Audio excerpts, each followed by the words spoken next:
Yep, back at it again. Night Rider.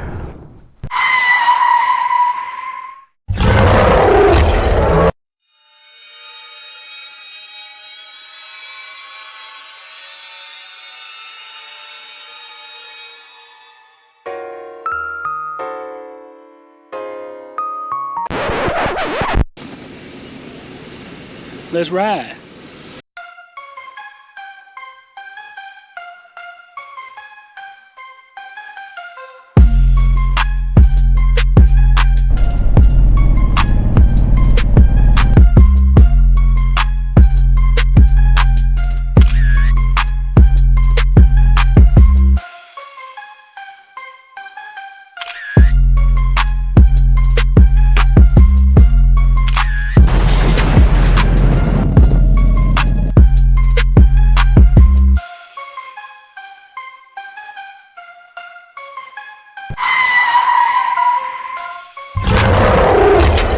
Let's go.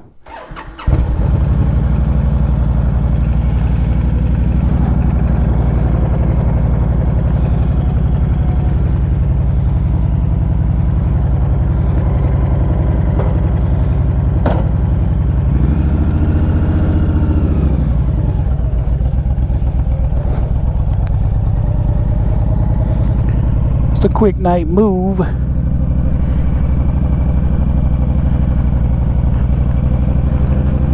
Feel good out here tonight. It's about 67, 68. Probably can see in the 360 camera that I got on a reflective vest, so that should help me be visible. Plus I have on my brake free light on the back of my helmet, so yeah. I was riding home from a long day of work and everything, and I said, you know what, it feels amazing out here. Amazing so much that I want to take a ride, a night ride. So here I am, out here at night.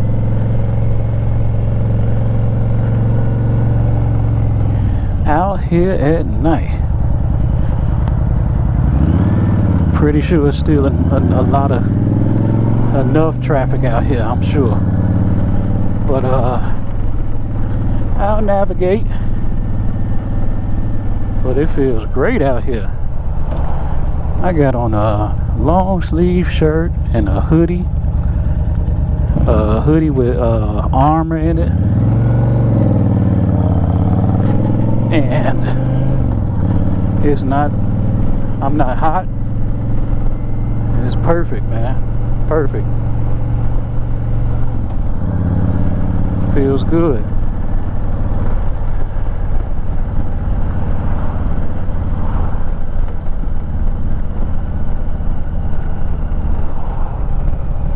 Got no destination. Looked like it was an accident, or they helping somebody. Maybe they helping somebody that broke down. Yeah, that's what's happening. They about to jump them. But got no destination, man. Just out here, about to ride. Look at that. They gave me the right of way, as they should have. But you can't trust folks, man. But no destination. Just out here at night. Night Rider. Volume 4, I think. I'm probably saying that wrong. I think I did 2 or 3 of these last year when I was riding around at night in the summer. Sometimes you got to get a night ride in. That's just it. I got no destination, as I said. But as I'm riding, I'm thinking about the next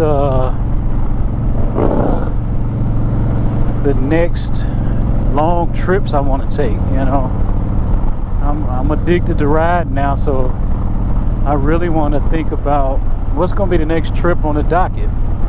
Where am I going next? I don't know.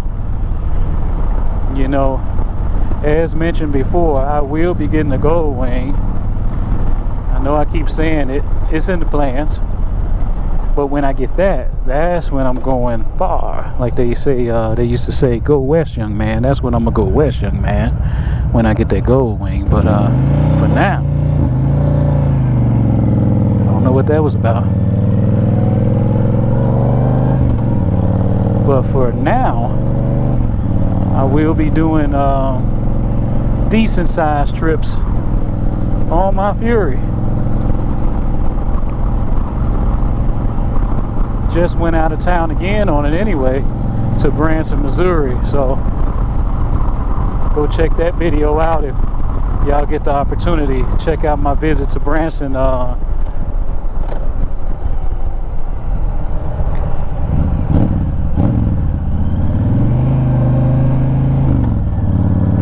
And we went to the Titanic Museum. So I didn't go solo.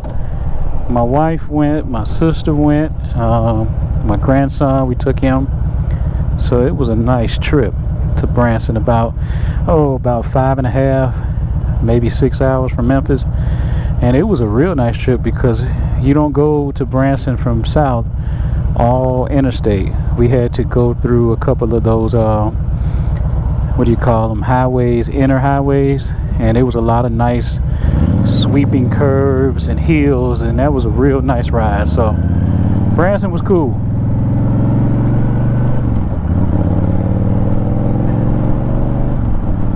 Check it out right there.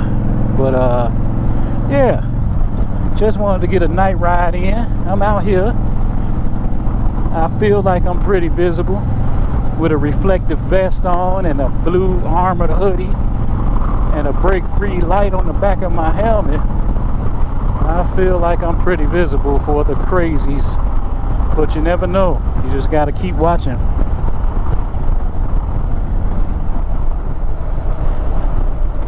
But back to the long-term plans. Long-term plans is, once I get the gold wing, I'm going to take the I-40 west as far as it can go. So that means from Tennessee over to the West Coast. Long term, I want to hit every state on a motorcycle. So that's my plan. But yeah, that's the deal. But until then, I am gonna ride the heck out of this Fury and just enjoy the wind, enjoy the ride on two wheels, enjoy the trips, and listen to some music while I do it. See y'all when I get back to the house.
Yeah, man. So just out here rolling.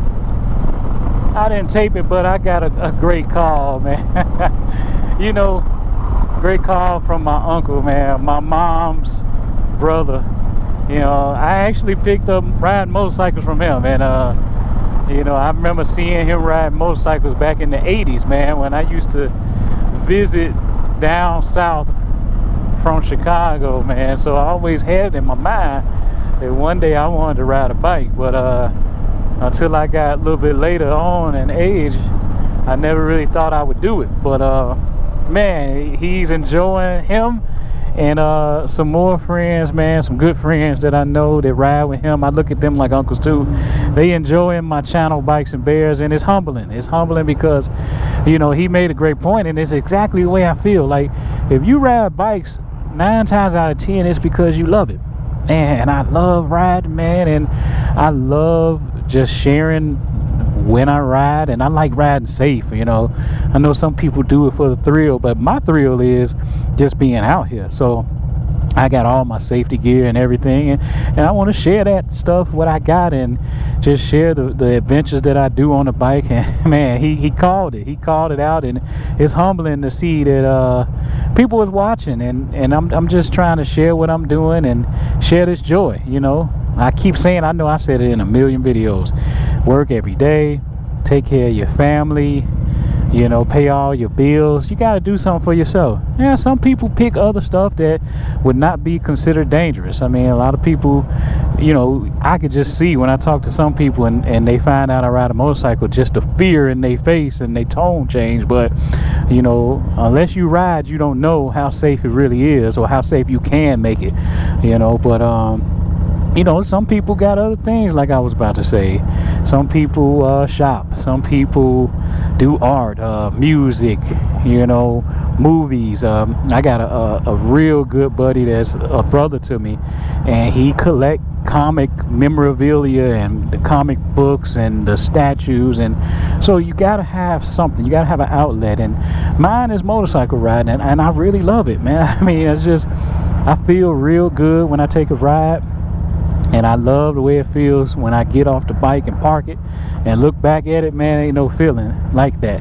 Out on the interstate, you know, when you get those moments on the interstate where it's just you passed a couple of semis and there's really no traffic around you. You know, you still got to pay attention because anything can be in the road, but then you get to observe the clouds and the prairies and the grass, and if it's some cows or something over in the pasture and all that stuff, man. That's the moments where I'm like, yeah, man, this is it right here. You know, I tell you, it's funny. You go through life, the average American go through life, and you want to have a nice house and you want to have a nice car, and a lot of times because you work so much, you want to keep that nice car a nice car. So 9 times out of 10 you either trade it in or give it to your kids and get another nice car, you know, and you just keep upgrading your car because you say, okay, well, the house is going to be constant, you know, I'm gonna pay that until I pay it off or whatever. But you like to have a nice car, whether that's a big truck or Mercedes Benz or a sports car. And you know, I grew up really loving cars. I was the type of person that I always knew what the make and model, and sometimes to the year. Like even now, I can look at any car and tell you the make and model without looking at the emblem. I still can do that now that we've gotten to the point where a lot of cars look alike. I can't narrow it down to it's a 2002 or it's a 2012. Now back in the 90s, I used to be able to do that. I used to say, oh, that's an 82 or that's an 89. I can't do it as much no more, but I can tell you to make a model of any car I see. I know exactly what it is. Like a lot of people don't know the luxury and the basic brands. I know all of that. Like knowing that Acura is Honda and knowing that Lexus Toyota, you know, all of that. But man, I tell you, it's just something about biking that I love. So not to get off subject, but you know, so at a certain point you say, well, after I get done with this 2020 Lexus GS, I'm gonna get the new 2026, and so on and so on. I tell you, I got a truck that I drive back and forth to work and take it on some trips and everything. It's a Honda too. I got no interest in the next Honda truck or car or anything. I promise you that I could probably just keep my motorcycle. At this point, I could probably have 4, 5, 6 motorcycles and be happy, and never purchase another car or truck. Keep that truck I got until it is unrecognizable. You know, that's how much I love riding bikes now. So yeah, it's something, man. And unless you ride, you just don't know. You just don't know. All you think about is the danger of it, and it is dangerous, but you can make it less dangerous, just like in a car. Like in a car, you got to watch out for the crazies. You got to drive defensive. You should be wearing your seatbelt. You should use your signals. You should brake early when you need to. You should put distance in between you and the other cars. You do all of that on the bike. You do the same thing, and you just hyper focus because you're out in the elements. But that hyper focus of being out in the elements keeps the brain and the eyes and the senses sharp. So, man, I wouldn't change it. But enough about that. I ain't gonna talk through this whole night ride. I know the music is supposed to carry this night ride, but man, my uncle calling me just put me in an even better mood. I was already in a great mood. It was a good day at work, and then I got on this bike and I got even better, and then him calling me just letting me know that he watching Bikes and Bears and enjoying the content, and he's enjoying it because he know that in my heart I love riding bikes. That just made me feel real good, and I'm about to take it on in to the house right now. But yeah, I just had to get that out, man. I'll sleep real good tonight because I had a nice ride and a good day and a great conversation about bikes. the trifecta is like what they say. But here go a little bit more music for you on into the house.